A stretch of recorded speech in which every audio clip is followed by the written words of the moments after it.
Welcome to Walk, Don't Run to the Doctor, where we are helping people avoid the burdens of preventable disease. By using evidence-based lifestyle tools to unlock each person's intrinsic healing ability, we're going to be supporting healthy families, healthy communities, and healthy individuals. Making your own food and moving every day vigorously can help you gain freedom from health debt. We can prove it.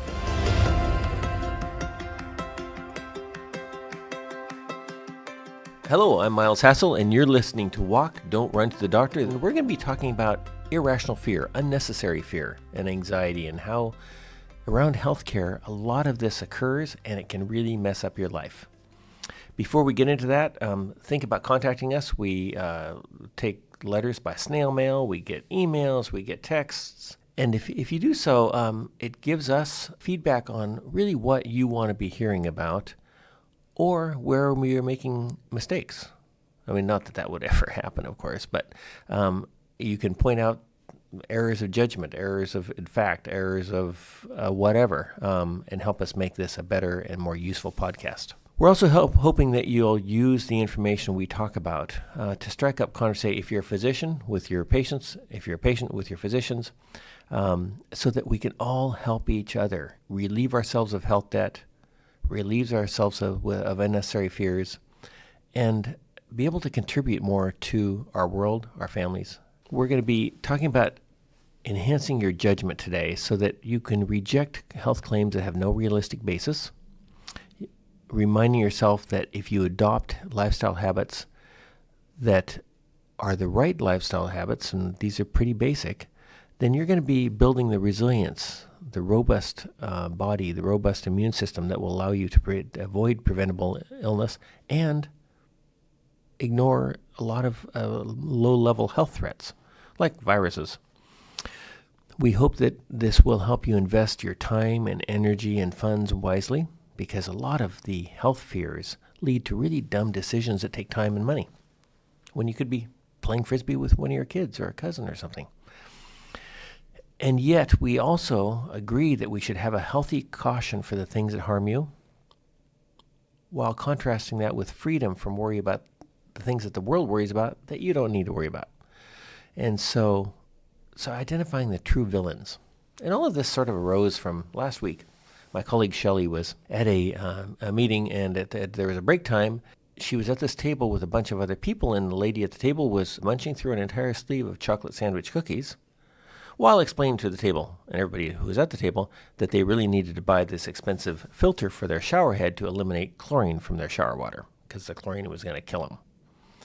And Shelley's looking at those chocolate sandwich cookies and thinking, if there's one thing that's going to kill somebody here, it's those chocolate sandwich cookies, maybe. And so that led us to the idea of learning how to sift through what's dangerous and what's not. Much of this, maybe all of it, is around sales pitches. So people who have something to sell know that fear sells. And if they can make you afraid of something, they might be able to sell you something. And so we've already used the example of needing a filter on your shower water for chlorine. It might be fear about chemicals in your leggings or your mattress. It might be microplastics in your food. A recent story was chemicals in the fast food wrappers. We should worry about where we go to get our fast food, because some chemicals in some fast food wrappers are bad for you. Well, we would argue the fast food is bad for you, just so skip it all. That way you don't have to worry about the wrappers. There's people who will tell you that red meat is bad for you. And there's even people that tell you that lentils and blueberries are bad for you, but not so bad as long as you buy their nutritional supplements. So that leads us to another area of being scared, and that is being scared into something that if you don't do, you're going to be doing yourself harm. And so this is common in the nutritional supplement world, where people are selling you supplements that have no basis in human literature for improving your health, and yet you're under the impression that you can't live without them. Cold plunges. I think cold plunges are probably fabulous. People have been doing them forever. But are they something that you should twist your life around to achieve? Or are they much lower hanging fruit? Health gadgets of all kinds are often sold to you. Do they really matter? Are they distracting you from things that really do matter? So that's the basis for thinking about how do we bring critical thinking into this area. Remember that everything is a sales pitch. I've got ideas to sell. I want you to be healthy with minimal attention from doctors. And I wouldn't mind if you bought our good book, Good Food, Great Medicine. So everybody has a sales pitch. Some of those sales pitches are really worthwhile. Some of them are not. And so the first thing we do, and we explore this at some length in our book and give you some sort of sources to use, but we look for 3 lines of evidence, independent evidence supporting any health claim. And if there isn't 3 lines of evidence supporting the claim, evidence that deals with real humans. So I'm not talking about theoretical lines of evidence, or mice lines of evidence, or rats, or even lawyers. I'm talking about 3 lines of independent evidence that involves humans. And those 3 lines of evidence give sufficient indication of benefit that justifies the cost or effort involved. And one of the common queries we have for people is, how does whatever the threat that you're concerned about compare with the threat of you driving home after seeing me in my office? Because anytime we get into a car, we may not live another 5 minutes. We might be dead. And so by comparing any threat to real threats that we experience, whether it's falling over while we're jogging and breaking an ankle or getting into a car accident, it helps bring this into a sharp real-world focus. Let's say that you hear about something that makes you anxious or fearful, and thinking maybe you should go out and buy that supplement or that device, or not get something because of some chemical. The first question to ask yourself is there evidence of actual, not theoretical harm, and can we see that evidence in 3 different lines? For example, it might be historical precedent suggesting harm, it might be a randomized controlled trial suggesting harm, or it might be an observational study suggesting harm. But unless there's 3 lines of evidence, there's a really, really good chance that it's a fad. And I'm old enough to have seen a lot of fads come and go. I'm old enough to have seen the headlines that said we should worry about global cooling. That's how old I am. And when you start looking back at all the fads that came and went, health fads that came and went, low fat, high fat, this supplement, that supplement, this herb, that herb, this habit, that habit, and see this over 20 or 30 years, it should build a certain cynicism in you, a certain healthy cynicism that says, unless I'm prepared to go to some work in evaluating a claim, or that the claim is just so obviously a good claim that I'm going to go with it, then just ignore the claim. You got better things to worry about. In other words, ask yourself, is this enough to bother with? And along with that, you say, am I doing those things that really do matter? And one of the things that's worth touching on right now is this concept of the hormesis curve. So the hormesis curve is built around the concept that for most things, a little bit is bad, a little bit more is good, and a lot more is bad. We could describe this as moderation in all things. So for example, right now I'm breathing about 20 or 21% oxygen. That's perfect for my body. If I go much below that, I get into trouble. If I go much above that, I start getting oxidant damage in my lungs and other tissues. So just because 21% oxygen is great, it doesn't mean that 25% oxygen is great. Quite to the contrary. And we can apply this hormesis curve to just about anything.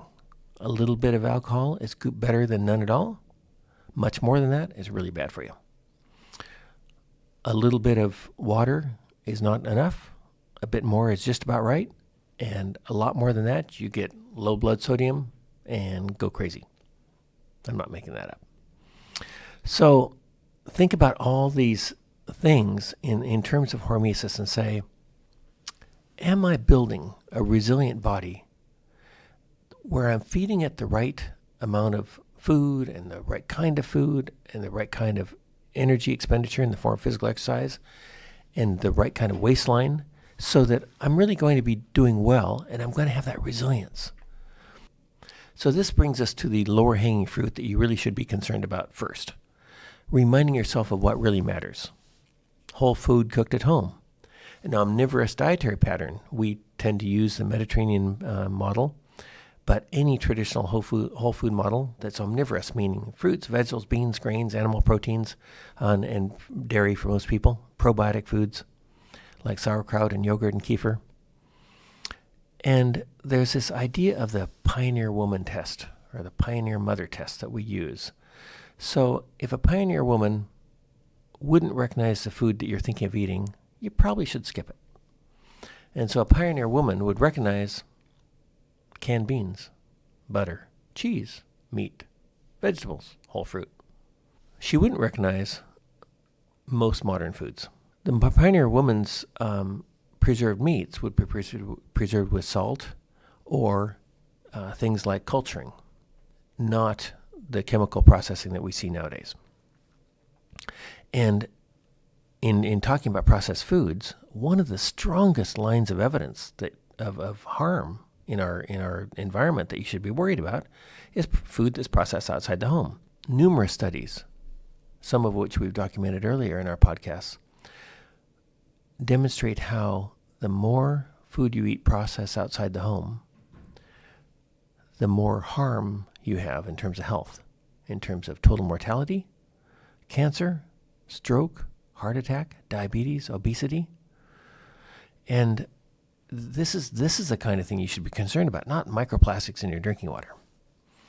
There's a recent paper that came out in Nature Medicine talking about how the more sweet drinks you eat, the more heart attacks and strokes you get, the higher the mortality.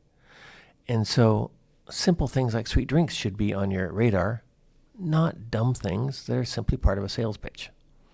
And avoid obvious excess. An obvious one that we see in our society, obviously, is too much alcohol. Just because a little bit's good for you doesn't mean more than a little bit's good for you. You get other things that are traditional. Heat, like saunas and hot baths. Non-burning sunlight. Getting some sunlight appears to be really important for long-term health, and there's numerous lines of evidence supporting that. Daily vigorous exercise, not twice a week, not 3 times a week. Get outside in the sun, do something active, something that makes you short of breath. And watching your waistline.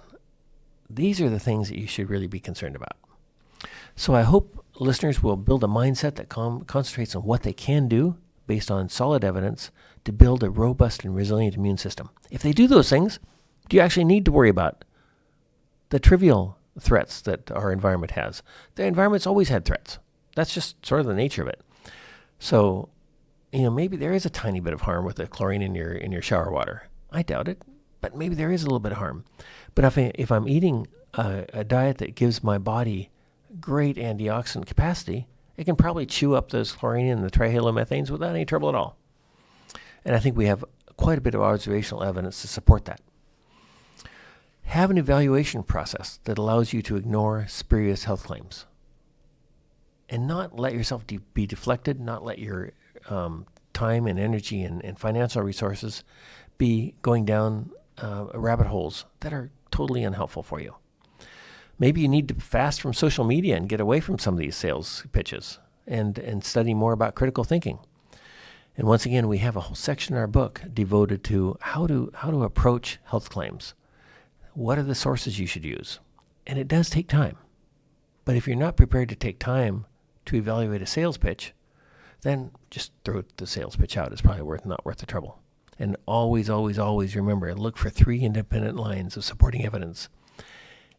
And perhaps just as important, the ability to comment on opposing evidence.